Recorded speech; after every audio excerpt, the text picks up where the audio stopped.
Non terminating recurring. समझ में आ गया मैं क्या बोल रहा हूं? कि वह रेशनल नंबर जो कि p बाई क्यू के रूप में लिखा जा सके और q 2m 5n के फॉर्म में ना बने, तो वहां पे क्या बोलेंगे? नॉन टर्मिनेटिंग रेकरिंग बोलेंगे। बेसिकली यहाँ पे आप एक चीज और समझ सकते हैं कि अगर आपको किसी रेशनल नंबर का 2m 5n मिलने के बावजूद अगर उसमें कोई और नंबर आ जाता है, जैसे मैं एग्जांपल से आपको समझा रहा हूं, जैसे यहाँ पे एग्जांपल है 7/30। अब इसको हम रिप्रेजेंट कर सकते हैं 3 into 10 equal to 7 into 3 into 2 into 5। अब हमें ये 2 और 2 इंटू 5 तो मिल जा रहा है, ये फॉर्म तो मिल जा रहा है, तो इस हिसाब से इसको होना चाहिए था क्या? टर्मिनेटिंग। लेकिन होगा नहीं, क्यों? क्योंकि एक चीज ध्यान रखिए, अगर क्यू क्या नहीं होना चाहिए? 2m इंटू 5n में नहीं होना चाहिए। तो क्यू इस रेंज में नहीं है। कहाँ से है? क्योंकि यहाँ पे एक 3 भी आया हुआ है। इसका मतलब कि अगर क्यू में अगर डिनोमिनेटर में 2 का पावर और 5 के पावर के बावजूद कोई एक दूसरा नंबर भी आ जाएगा, तो वहां पे जो डेसिमल एक्सपेंशन रेशनल नंबर का होगा नॉन टर्मिनेटिंग रेकरिंग होगा। समझ में आ गया स्टूडेंट? चलिए इसका हम समरी अब देख लेते हैं सारा का, मतलब कि क्या बोल रहा है, सबका सम देख लेते हैं क्या बोल रहा था सब कुछ। तो इसका हम सम देखते हैं। हमने क्या पढ़ा इसमें? रिविजिटिंग रेशनल नंबर और उसके डेसिमल एक्सपेंशन में रेशनल नंबर, जो कि एक रेशनल नंबर है p बाई क्यू के फॉर्म में, जहां पे q नॉट इक्वल टू 0 है और HCF दोनों का क्या है? 1 है। तो डेसिमल एक्सपेंशन में हमने क्या देखा कि डेसिमल एक्सपेंशन इसके दो टाइप के होते हैं, या तो टर्मिनेटिंग या फिर नॉन टर्मिनेटिंग रेकरिंग। अब नॉन टर्मिनेटिंग कब होगा स्टूडेंट? टर्मिनेटिंग कब होगा? जब उसका डिनोमिनेटर या तो 2 के फॉर्म में होगा, 2 के पावर ऑफ 2 या फिर पावर ऑफ 5 या फिर बोथ। अगर टर्मिनेटिंग तभी होगा जब उसका डिनोमिनेटर q या तो 2 के फॉर्म में हो, 2 के पावर के फॉर्म में हो, या तो 5 के पावर के फॉर्म में हो, या फिर दोनों के मल्टीपल के फॉर्म में हो। तो उस सिचुएशन में रेशनल नंबर का decimal expansion will be terminating. When will be non-terminating recurring? When if q not equal to 2 raised to m 5 raised to n। जब q जो फॉर्म हो 2 raised to m और 5 raised to n में ना बने, या फिर 2 raised to m 5 raised to n में बनने के बावजूद कोई एक तीसरा नंबर आ जाए। ये तीसरा नंबर, यहाँ पे जेड मत लिखिए, थोड़ा यहाँ पे लगेगा कि कोई इंटीजर है, यहाँ पे जेड मत लिखिए, मान लिख लेते हैं हम यहाँ पे अपने मन से y। अपने मन से हमने y लिख लिया, और ये y क्या है? जबकि y क्या है? एक दूसरा नंबर है 2 और 5 को छोड़कर। ध्यान रखिएगा हम यहाँ पे 1 कंसीडर नहीं कर रहे हैं। समझ में आ गया? 1 कंसीडर नहीं करेंगे।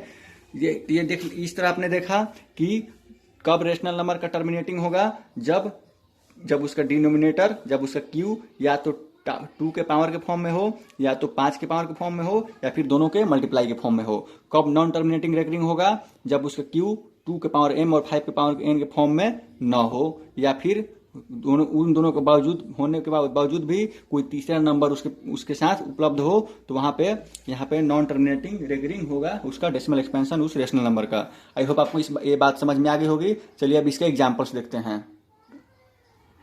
तो स्टूडेंट्स, ये मैंने सम अप बताया, मतलब कि टोटल आपको क्या बोलते हैं, ओवरव्यू बताया थ्योरम 1.5, 1.6 और 1.7 का। वो थ्योरम प्रूफ करने मैंने करवा दिया आपको एग्जांपल से।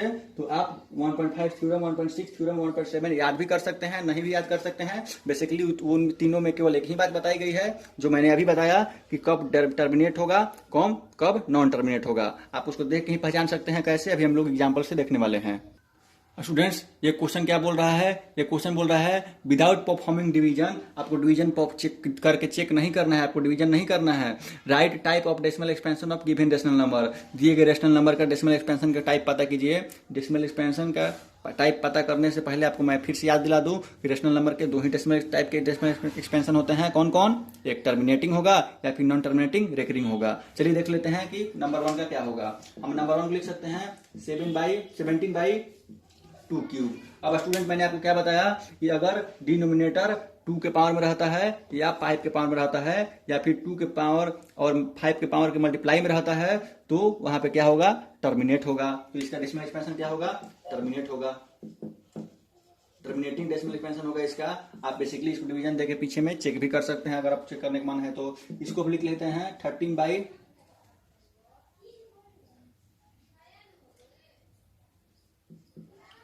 5/5। अब स्टूडेंट ये बताइए आप खुद से कि आपने थ्योरम क्या पढ़ा। थ्योरम पढ़ा कि अगर उसका क्यूब, इसका डिनोमिनेटर, इसका क्यू अगर 2 के पावर में रहता है या फिर 5 के पावर में रहता है या फिर दोनों के पावर में रहता है तो टर्मिनेट होगा। तो यहाँ भी टर्मिनेटिंग होगा। देख रहे हैं आप किस प्रकार हम बिना डिवीजन के ही पता कर ले रहे हैं। इसको लिख सकते हैं 9/14। 14 कैसे लिख सकते हैं 2^q 5^1।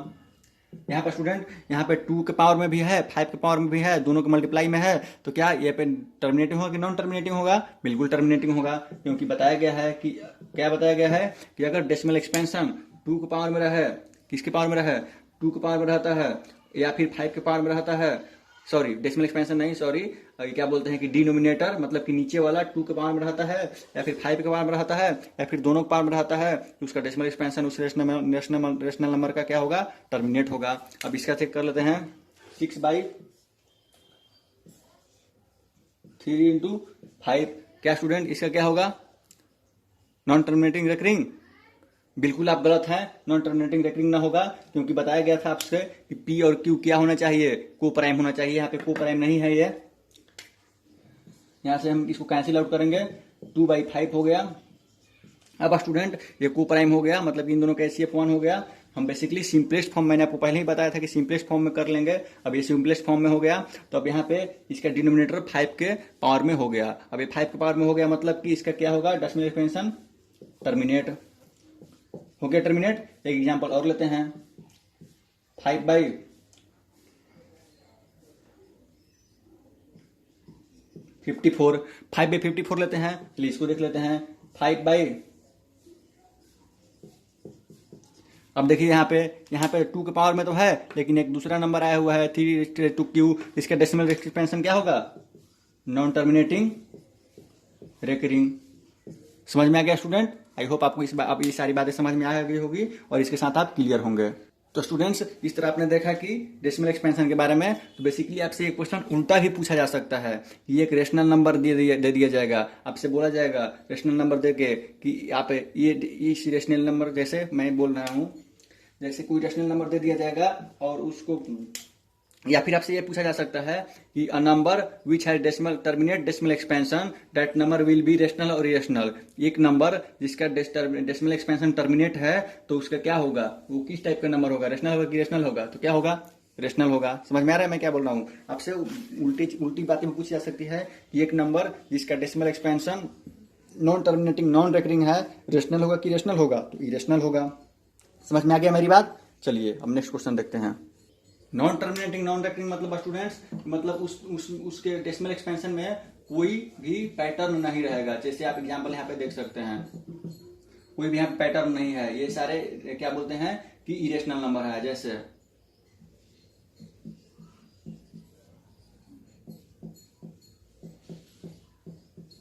इसमें कोई पैटर्न नहीं है, ये सारे इरेशनल नंबर के एग्जांपल्स हैं। तो इनके डेसिमल एक्सपेंशन जो है नॉन टर्मिनेटिंग नॉन रेकरिंग है, ना तो ये शांत होंगे कभी और ना तो ये किसी प्रकार के पैटर्न फॉलो कर रहे हैं। तो इसका आंसर क्या हो गए? इरेशनल नंबर हो गए। समझ में आ गया? चलिए अब हम देखते हैं आपके मतलब इस चैप्टर क्या बोलते हैं कि इस चैप्टर 1.4 से रिलेटेड कुछ 1-2 इंपॉर्टेंट क्वेश्चन देख लेते हैं। स्टूडेंट्स, क्वेश्चन है find nature of decimal expansion. इसका डेसिमल एक्सपेंशन का नेचर पता करना है आपको, और क्या पता करना है साथ में? After how many passage decimal form of the number, और इसके कितने विल टर्मिनेट, और इसका डेसिमल एक्सपेंशन डेसिमल के कितने डिजिट के बाद टर्मिनेट हो जाएगा, ये पता करना है। कि मतलब जैसे इस क्वेश्चन का जो मतलब डेसिमल एक्सपेंशन होगा वो डेसिमल के कितने डिजिट के बाद टर्मिनेट हो जाएगा, ये हमें गिन के डिवाइड करने के बाद डिजिट बता देना है। अगर हम डिवाइड करके भी पता कर सकते हैं, विदाउट डिवाइड के भी पता कर सकते हैं। देखेंगे कैसे। सबसे पहले इसका नेचर पता करते हैं। इसका डेसिमल एक्सपेंशन का नेचर क्या होगा? नॉन टर्मिनेटिंग रेकरिंग होगा? नहीं, बिल्कुल गलत है, नॉन टर्मिनेटिंग रेकरिंग नहीं होगा। ये सिंपलेस्ट फॉर्म में नहीं है। कैसे नहीं है? क्योंकि यहाँ पे 3² लिख सकते हैं हम क्या? 9, और 9 यहाँ पे कैंसिल आउट कर सकते हैं 3 से। 3/2^3 5^4। अब ये हमारा क्या हो गया? क्या हो गया स्टूडेंट कि ये 2 के पावर में आ गया और 5 के पावर में आ गया, तो क्या हो गया? इसका डेसिमल एक्सपेंशन का नेचर क्या होगा? टर्मिनेटिंग होगा। ध्यान रहे स्टूडेंट, जब तक आप सिंपलेस्ट फॉर्म में क्वेश्चन को नहीं कीजिएगा तब तक आप नहीं बता सकते हैं कि किसका डेसिमल एक्सपेंशन क्या होगा। अब हम इसका पता कर सकते हैं कि इसका कितने डिजिट के बाद टर्मिनेट हो जाएगा। तो देखेंगे नीचे में हाईएस्ट पावर क्या है, 4। हाईएस्ट पावर क्या है, 4 है। तो बेसिकली हम बोल देंगे कि डेसिमल के 4 डिजिट के बाद ये टर्मिनेट हो जाएगा। कैसे, चलिए देख लेते हैं कैसे। एक क्वेश्चन हम लिखें 6/10। स्टूडेंट सबसे पहले हमें क्या करना होता है पता करने के लिए कि ये कितने डिजिट के बाद शांत हो जाएगा। तो हम डिनोमिनेटर को कर लेंगे 10 के पावर में, या तो डिवाइड करके भी चेक कर सकते हैं, तो 10 के पावर में जल्दी से कर सकते हैं। 10 के पावर में कर लेंगे। जैसे क्वेश्चन है 6/10 कितने डिजिट के बाद एक्सपेंड होगा, तो 10 का पावर हम चेक करेंगे। 10 का पावर कितना है, 1 है।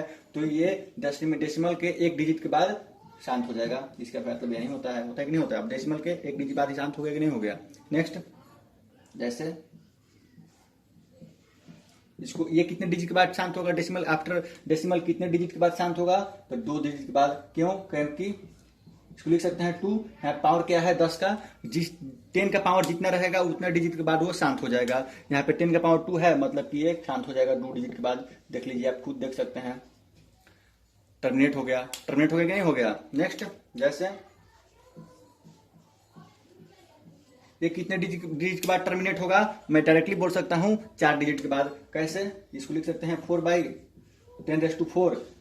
10 का पावर जितना रहेगा स्टूडेंट, 10 का पावर जितना रहेगा वो डेसिमल के उतने डिजिट के बाद शांत हो जाएगा, टर्मिनेट हो जाएगा। हम बोल देंगे कि डायरेक्ट हो जाएगा। आप इसको डिवाइड करके